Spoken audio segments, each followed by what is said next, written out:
One of the most powerful and memorable encounters and miracles of Jesus is in today's gospel. Matthew 14, verses 20 to 36. In it, we have Jesus now walking on the water.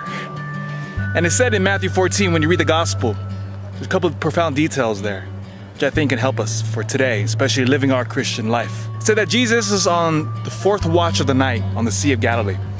Fourth night of the watch means it's the darkest time of the evening. And then now they're in the middle of the water with the other disciples, and Jesus is standing there walking on that water.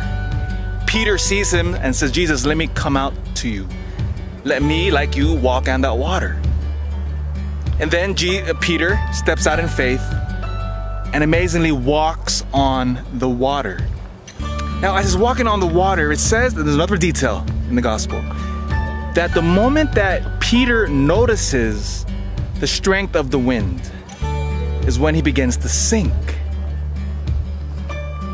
In other words, it is when Peter now takes his eyes off Jesus and focuses on the storm is when he begins to sink.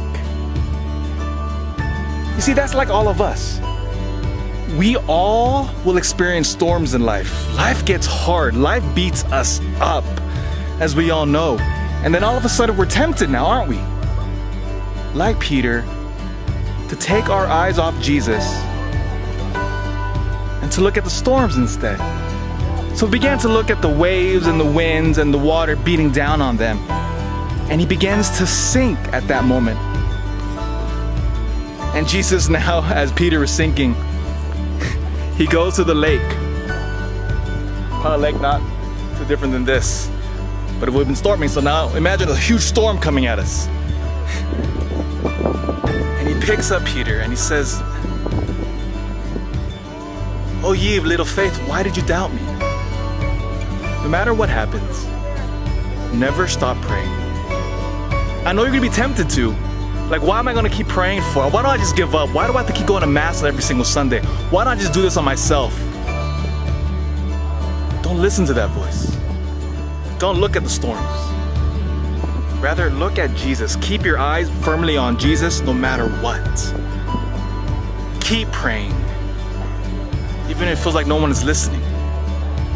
It is then, now, we put our faith in the Lord Jesus, and it will pick us up. Because eventually, as we all know, the storms will pass.